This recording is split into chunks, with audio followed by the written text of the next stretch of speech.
કેટલા બધા બદલ્યા એનું કાંઈ નક્કી નથી. શરીરો કેટલા બદલ્યા આપણે એનું કાંઈ નક્કી નથી. પહેલી વાત મારે ને તમારે આ દ્રઢ કરવાની રહી કે હું ને તમે આત્મા છીએ. આપણે પુરુષ પણ નથી ને આપણે સ્ત્રી પણ નથી, આપણે આત્મા છીએ.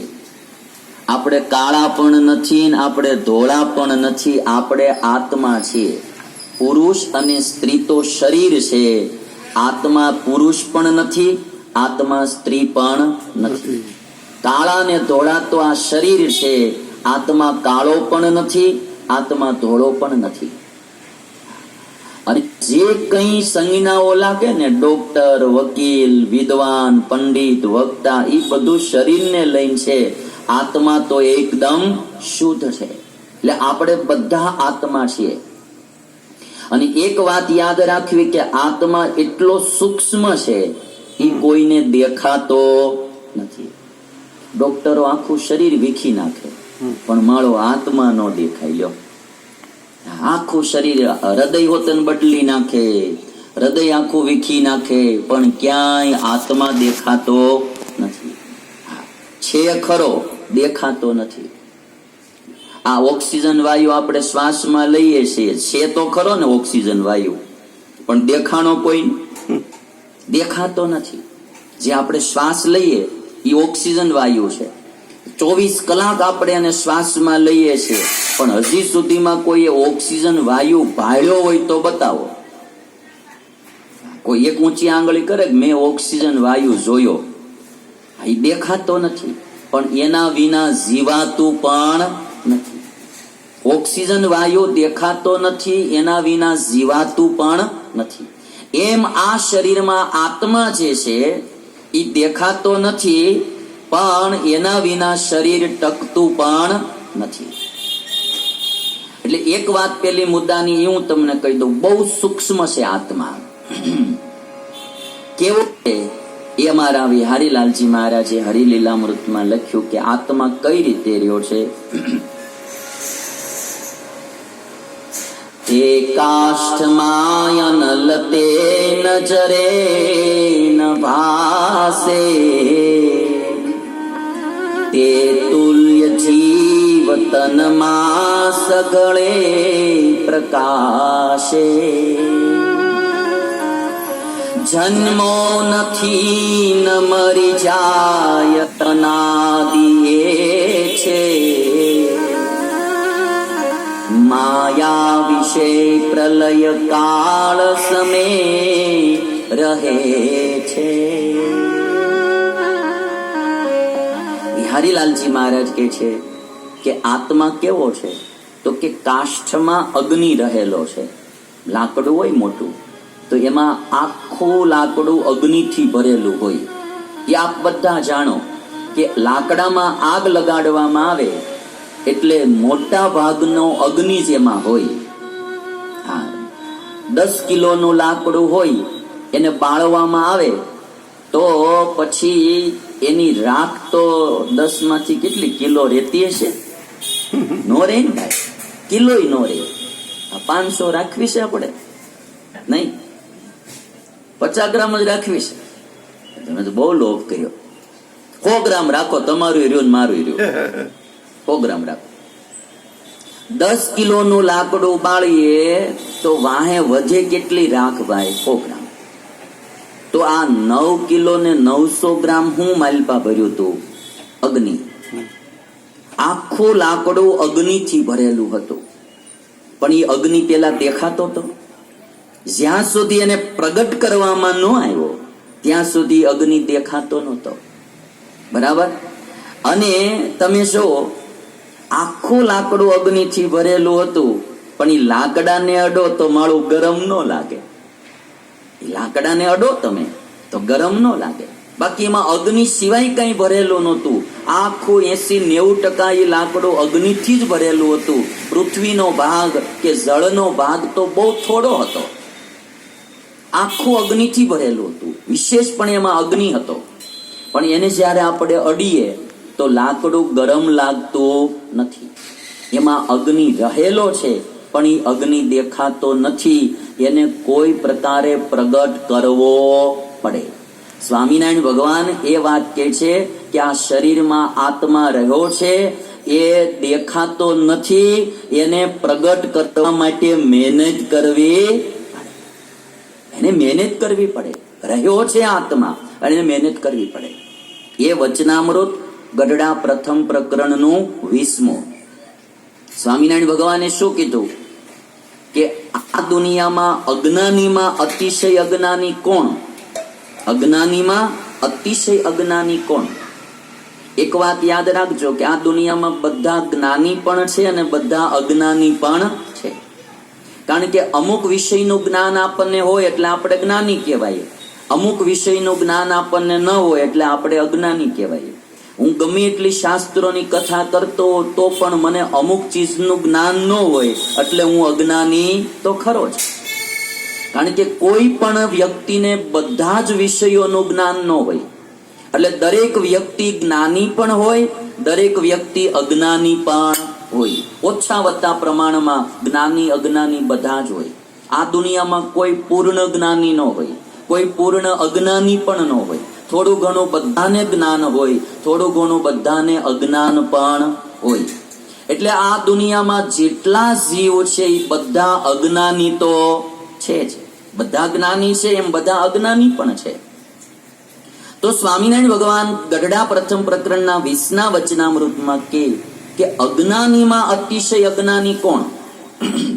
તો મહારાજ કે આ શરીરમાં રહેલો આત્મા રૂપને જુએ છે, કુરૂપને જુએ છે, કે આખી દુનિયામાં બધુંય જુએ છે પણ પોતે પોતાને જોતો નથી.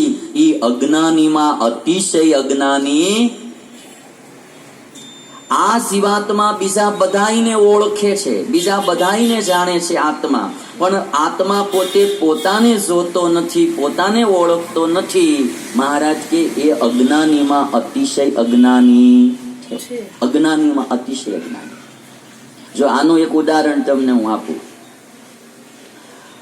હસુભાઈ, તમને હું કોઈ વ્યક્તિને ઉભા કરીને એમ કહું, ભાઈ ફલાણા ભાઈ કોણ છે ને તમે ઓળખો છો? તો તમે એમ કહો કે ભાઈ ના હું નથી ઓળખતો. તો અમને કઈ એમ ન થાય કે હસુભાઈને એટલું જ્ઞાન નથી, એ ભાઈ નથી ઓળખતા. બરાબર ને? કોઈ ત્રીજી વ્યક્તિને હું ઊભી કરું ને કહું તમે આને ઓળખો છો? તો તમે આની તમને ખબર છે આ કોણ છે? તો તમે કહો ભાઈ મને ખબર નથી કોણ છે. તો કઈ અમને એમ ન લાગે કે હસુભાઈ અજ્ઞાની માણસ છે. પણ તમને હું એમ પૂછું કે હસુભાઈ તમે કોણ છો? તમે એમ કહો હું ઈ નથી ઓળખતો, હું કોણ છું? હું કોણ છું મને નથી ખબર એમ તમે કયો તો બધા આવા અજ્ઞાની માણસ એની એને નથી ખબર. તમને કોક નું ઘર પૂછ્યું હોય કે ભાઈ ટપુભાઈ નું ઘર ક્યાં આવ્યું? તમે એમ કહો ભાઈ ઈ મને નથી ખબર. મગનભાઈ નું ઘર ક્યાં આવ્યું? તો કે ભાઈ ઈ મને નથી ખબર. આપણે એમ પૂછી તમારું ઘર ક્યાં આવ્યું? ઈ મને નથી ખબર.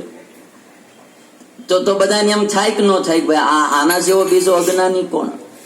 બીજું બધું જ જાણે, આખી દુનિયાનું નોલેજ હોય એને, આખી દુનિયાનું એને જ્ઞાન હોય, બધા વસ્તુ પદાર્થનું જ્ઞાન હોય, પણ પોતાને પોતાના આત્માનું જ્ઞાન નથી. એના જેવો કોઈ અજ્ઞાનીમાં અજ્ઞાની. આ વાત સ્વામિનારાયણ ભગવાને 20 વચનામૃતમાં કરી. આ વચનામૃત છે ને તો ભવિષ્યમાં હજારો જીવાત્માને જગાડનારું શાસ્ત્ર છે. આની જેમ કથા થશે એમ જીવાત્માને ખ્યાલ આવશે. તો અતિશય અજ્ઞાનીમાં અજ્ઞાની કે જેને પોતાનું આત્મજ્ઞાન નથી. એટલે મારે તમારે બધાએ પેલી એક ચીજ એ નક્કી કરવી છે કે આપણે બધા આત્મા છીએ. આ જ્ઞાન આપણને થવું જોઈએ. દેખાતો નથી તો દેખવાનો પ્રયત્ન પણ કરવો જોઈએ. એમાં પછી શુકાનંદ સ્વામીએ પ્રશ્ન પૂછ્યો સ્વામિનારાયણ ભગવાનને કે મહારાજ તમે એમ કહો છો કે આત્મા બીજું બધું દેખે છે, પોતાને દેખતો નથી, અજ્ઞાનીમાં અતિશય અજ્ઞાની છે, મૂર્ખમાં મૂર્ખ છે, તો શું આત્માને જોઈ કઈ પોતાના હાથની વાત છે? શુકાનંદ સ્વામી આવો પ્રશ્ન પૂછો. આત્માને જોવો તે પોતાના હાથની વાત છે? અને ત્યારે સ્વામિનારાયણ ભગવાન શું બોલ્યા કે જેને સત્સંગ થયો એને તો પોતાના હાથની જ વાત છે. મહારાજ કે દિવસે આત્માને જોવાનો આદર કર્યો ને આત્મા નો દેખાણો, કેટલી કોન્ફિડન્સ સાથે સ્વામિનારાયણ ભગવાન વાત કરે કે દિવસે આત્માને જોવાનો આદર કર્યો અને આત્મા નો દેખાય. એટલે મને ને તમને આમ આંખો બંધ કરીને અંધારા જ દેખાય છે, એનો મતલબ કે આપણે આદર કર્યો નથી, વાત પાકી છે. આત્મા શરીરમાં છે એ તો બધા જાણે છે. જેવો એટલે વિહારી લાલજી મહારાજ અહીં લખે છે કાષ્ઠમાં અનલ તે નજરે ન ભાસે. અનલ એટલે અગ્નિ. છે કાષ્ઠમાં અનલ તે નજરે ન ભાસે, તે તુલ્ય જીવ તનમાં સગ. આખા શરીરમાં જીવ પ્રકાશ પાથરે છે. જો જીવ નો હોય તો આ હાથ હલે નહીં, આંખ મટકું મારે નહીં, કાન સાંભળે નહીં, આંખ જોઈ શકે નહીં, પાચન ક્રિયા પણ થાય નહીં, કોઈ ચીજ શરીરમાં ન થાય જો આત્મા ના હોય તો. એ હું તમે બધા જાણીએ છીએ. જેવો આત્મા શરીરમાંથી બારો નીકળે એટલે શરીરની સંજ્ઞા પણ બદલી જાય, એનું નામ પણ બદલી જાય, એને શબ કહેવામાં આવે. અને શબ પાસે આંખ હોય પણ દેખાય નહીં, કાન હોય પણ સંભળાય નહીં, એના મોઢે બેઠેલી માખ પણ ઈ શબ ઉડાડી શકે નહીં. જે કંઈ થાય છે એ આત્માથી થાય છે. જો આત્મા ન હોય તો શરીરની સંજ્ઞા મળદું છે, એને મળદું કહેવામાં આવે. પછી એને શરીર કહેવામાં નથી આવતું. અને તમે જો સુખ દુઃખ નો જે કંઈ અનુભવ થાય છે એ પણ કોને થાય છે? આત્માને થાય છે. સુખ દુઃખ નો અનુભવ એ આત્માને થાય છે. જેવો આત્મા શરીરમાંથી બહાર નીકળી જાય પછી ઈ શબને તમે કાજુ બદામનો હાર પહેરાવો ને ભાઈ તો એને આનંદ નહીં થાય. ઈ શબને તમે આમ પાટું મારશો તો એને કોઈ દુઃખ નહીં થાય. ઈ શબને તમે તડકામાં રાખશો તો એને કોઈ ગરમી કે પરસેવો નહીં લાગે. અરે બહુ ગરમી છે ભાઈ, બહુ ગરમી, એમ નહીં થાય. જીવતો હોય ત્યારે તડકામાં રાખજો, એ ભાઈ બહુ તડકો છો, બહુ તાપ છે, આ બધું થશે. શબને તડકામાં રાખો, ઈ કાંઈ નહીં બોલે. ઈ શબને તમે એસીમાં રાખો તો એને કોઈ ટાઢનો અનુભવ નહીં થાય. જે કંઈ અનુભવ સુખનો, દુઃખનો, તાડનો, તડકાનો, માનનો, અપમાનનો, ઈ કોને થાય છે ભાઈ? આત્માને થાય છે. શરીરને કોઈ અનુભવ, શરીર તો કેવલ માધ્યમ છે. શરીર એક માધ્યમ છે.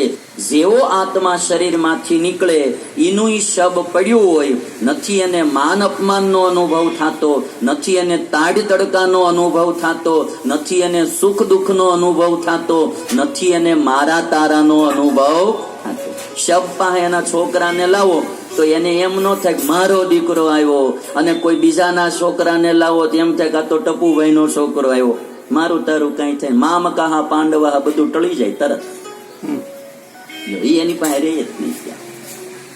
મારું તારું બધું ટળી જાય શબને. જે કઈ મારું તારું, તાડ તડકો, સુખ દુઃખ, માન અપમાન જે કઈ છે એ આત્માને થાય છે. આ બધા અનુભવી એટલે બધાને આ વાત માનવી રહી. અને ઈ આત્મા નખ શિખા આપણા શરીરમાં વ્યાપીને રહ્યો છે, અને ઈ આત્મા છે ઈ આપણે બધા છીએ. એટલે વિહારી લાલજી મહારાજે આ વાત લખી છે. કાષ્ઠમાં અનલ તે નજરે ન ભાસે,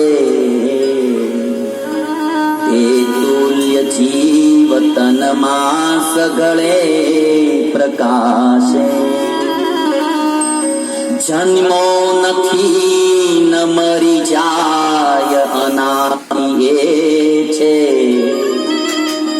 માયા વિશે પ્રલય કાળ સમે રહે છે.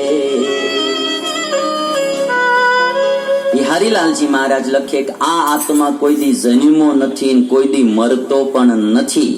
આ મુદ્દો પણ મારે તમારે એક સમજી રાખવો જોશે. જન્મો નથી ન મરી જાય અનાદિ એ છે. આ અનાદિનો છે. જન્મ ને મરણ શું છે? તો આત્માને શરીરનો સંબંધ થાય ઈ જન્મ છે, અને શરીરનો વિયોગ થાય ઈ મરણ છે. જન્મ ને મરણમાં કાંઈ નથી. જો અટાણે આ જે શરીર છે મારું, આ શરીરનો સંબંધ આમાં રહેલા આત્માને થયો, જ્યારે પહેલો વહેલો સંબંધ થયો એટલે ઈ જન્મો કહેવાય. અને જ્યારે આ શરીરમાંથી આત્મા બારો નીકળી જશે એટલે શરીરનો વિયોગ થયો, ઈ એનું મરણ થયું કહેવાશે. આત્માને શરીરનો સંબંધ થાય ઈ જન્મ છે, અને શરીરનો વિયોગ થાય ઈ મરણ છે. આવા શરીરો આત્માએ કેટલાય બદલી નાખ્યા.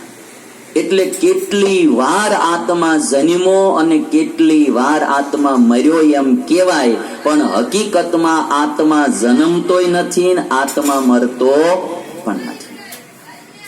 આ વાત તમને હું ગીતાના આધારે કહું તો કૃષ્ણ ભગવાન જે અર્જુનને વાત કરી, અર્જુનને મોહ થઈ ગયેલો ને કે આ દાદા ભીષ્મને મારે કેમ મારવા, જેના ખોળામાં હું રમી રમીને મોટો થયો એને મારે કેમ મારવા, આંબા ગુરુ દ્રોણને મારે કેમ એની સાથે મારે યુદ્ધ કેમ કરવું, જેની પાસે હું ધનુર્વિદ્યા ભણ્યો. હગાવાલા અને બધાને જોયા, અતિશય અર્જુનને મોહ વ્યાપી ગયો કે આ બધાને મારીને મારે રાજ મેળવવા, હું ભીખ માગી લઈશ, ભીખ માગીને મારો જીવન નિર્વાહ કરી લઈશ, પણ આ બધાને મારીને મારે રાજ જોતો.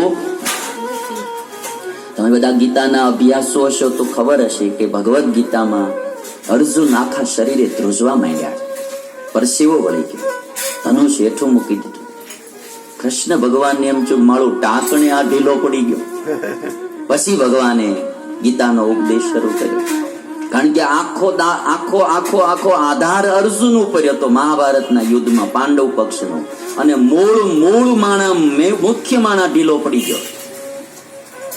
મુખ્ય માણા ઢીલું ન પડે, ગમે થઈ જાય, અંદરમાં એને જે થાય પણ એને ઢીલું ન પડે.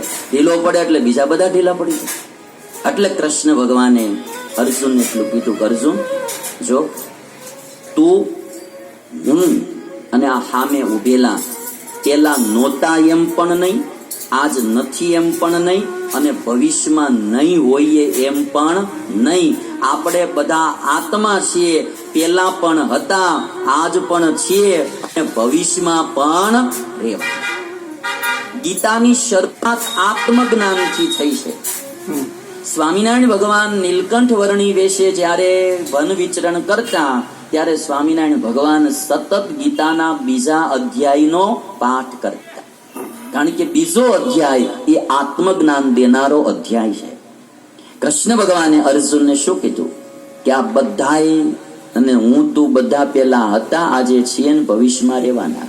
ખાલી શરીરો બદલશે, મરશું એટલે શું થાય, શરીર બદલે. અને જો આના લોકમાં જન્મવાનું હોય ને આપણે કે ત્યાં મુક્તિ ન થવાની હોય, જન્મ મરણ ન ટળવાના હોય, તો પછી આ લોકમાં કોઈ નવું શરીર આવે, પશુનું, પક્ષીનું, વૃક્ષનું, જીવજંતુનું કંઈ પણ એવું શરીર આવે. અને જો આત્માની મુક્તિ થવાની હોય, એનું આત્યંતિક કલ્યાણ થવાનું હોય, મોક્ષ થવાનો હોય, તો એને અટાણ જે આ માયિક શરીર છે એ છૂટી જાય અને એને દિવ્ય શરીર આવે અને ભગવાનના ધામમાં જાય. પણ એને શરીર તો મળે ખરું, માયિક શરીર ટળી જાય, દિવ્ય દેહ ધારણ કરે. એટલે કૃષ્ણ ભગવાન કહે છે કે તું મોહ પાનમાં. અને એક શ્લોક જે સંભળાયો કૃષ્ણ ભગવાને, ન જાયતે મ્રિયતે વા કદાચિ, આ આત્મા જન્મતો નથી, મરતો નથી. કૃષ્ણ ભગવાન કહે ન જાયતે મ્રિયતે વા કદાચિ, નાયમ ભૂત્વા ન ભવિતા ન ભૂયઃ, અજો યશાશ્વતોયં પુરાણો ન હન્યતે હન્યમાને શરીરે. હે અર્જુન, આ શરીર કદાચ પડી જાય ને તો આત્મા કઈ પડતો નથી. શરીર મરે પણ આત્મા મરતો નથી. અને એક ઉદાહરણ જે બતાવ્યું કૃષ્ણ ભગવાને, વાસાંસી જીર્ણાની યથા વિહાય નવાની ગૃહણાતિ નરો પરાણ્ય. કૃષ્ણ ભગવાન ઉદાહરણ બહુ સારું બતાવે છે કે અર્જુન, જેમ વસ્ત્ર જૂનું થાય અને માણસ ઈ વસ્ત્ર કાઢી નાખે ને નવું વસ્ત્ર ધારણ કરે, એમ આત્મા આ શરીર રૂપી વસ્ત્ર જૂનું થાય એટલે એને કાઢી નાખે અને નવું વસ્ત્ર ધારણ કરે. આ શરીર છે ઈ વસ્ત્ર છે આત્માનું. જેમ અત્યારે આપણે જૂના વસ્ત્ર થાય કાઢીને નવા પહેરીએ, એમ આત્મા પણ આ શરીર રૂપી વસ્ત્ર જૂનું થાય એટલે કાઢી નાખે ને નવું વસ્ત્ર ધારણ કરે. દુનિયાભરનો નિયમ આ છે, વસ્ત્ર જૂનું થાય પછી જ બદલવાનું. હા, એ 80-90 વર્ષનું થઈ જાય, ખખડી જાય, હાવ જળી જાય, કલર ઉડી જાય, થીગડા થોડા થોડા માર્યા હોય, આ રિપ્લેસમેન્ટ કરાવો ઢીસણના, એ હું થીગડા માર્યા કહેવાય. સમજાણું? હા, એ બધા એ થીગડા માર્યા કહેવાય. પછી આ ચશ્મા પહેરી એ બી એક થીગડું જ માર્યું કહેવાય, કારણ કે ઓરિજિનલ શરીરનું નથી. પછી બહારથી બધું જે શરીરમાં કર્યા કરવું પડે. હા, આપણે ઓટોમેટિક એક રસ ઝરતો હોય શરીરમાં, અને એ આપણી સુગરને કંટ્રોલ કરતો હોય. શરીરમાં એક રસ જર્યા કરતો હોય, એ રસ આપણે આ શરીરમાં જે કંઈ આપણે ગળપણ ખાઈએ સુગર એને કંટ્રોલ કરતો હોય, અને જે રીતે સિસ્ટમ ઈશ્વરે ઓટોમેટિક ગોઠવેલી કંટ્રોલ કરે. હવે રસ ઝરતો બંધ થઈ જાય એટલે સુગર કંટ્રોલ થતી બંધ થઈ જાય, એટલે સુગર વધતી જાય. એટલે પછી એને કંટ્રોલ કરવા શું કરવું પડે કે કોઈને કોઈ ઇન્સ્યુલન્સ લેવું પડે, ઇન્જેક્શન લેવું પડે, ટેબ્લેટ લેવી પડે. જે અંદરથી કામ થતું તે બંધ થઈ ગયું એટલે હવે બહારથી નાખવું પડે. બરાબર? એ બહારથી નાખવું પડે અને એને કંટ્રોલ. આ બધા શરીરને થીગડા માર્યા કહેવાય. પણ જ્યાં સુધી હાલે ત્યાં સુધી થીગડા મારીને હાંકવું તો પડે જ તે. અને બધા હાંકતા જ હોય. હાવ એમ લાગે કે હવે હાવ જીર્ણ થઈ ગયું છે, પછી આત્મા એ શરીરને બદલે. આ એક બહુ દુનિયાનો 90% નિયમ છે. પણ કોઈ માણસો એવા હોય જે બહુ થોડા પૈસા વાળા હોય, એ કપડું ઠેઠ સુધી ફાટી જાય ત્યાં સુધી ન પહેરે. એ તો 400 મહિના પહેરે ને પછી રૂપિયા વાળો છે એટલે તરત બદલી નાખે અને નવું વસ્ત્ર ધારણ કરી લે. એમ અમુક આત્માઓ જુવાનીમાં શરીર બદલી નાખે, બાકી બધા જ આત્માઓ ઘડપણમાં શરીર બદલે. અમુક આત્માઓ થોડા સમૃદ્ધ હોય તો એ જુવાની બદલી નાખે, અને અમુક બહુ સમૃદ્ધ માણસો હોય એ તો 2-3 ધોણ જ પહેરે અને પછી તરત કપડું ચેન્જ કરી નાખે, કારણ કે ફોજ હોય તો એની ઘેરે કપડા હોય. હવે પહેરવાનો વારો 2-3 વાર માંડ આવે, ત્યાં તો પાછા બીજા લઈ લીધા હોય. એટલે અમુક આત્મા કથા સાંભળતા દરેક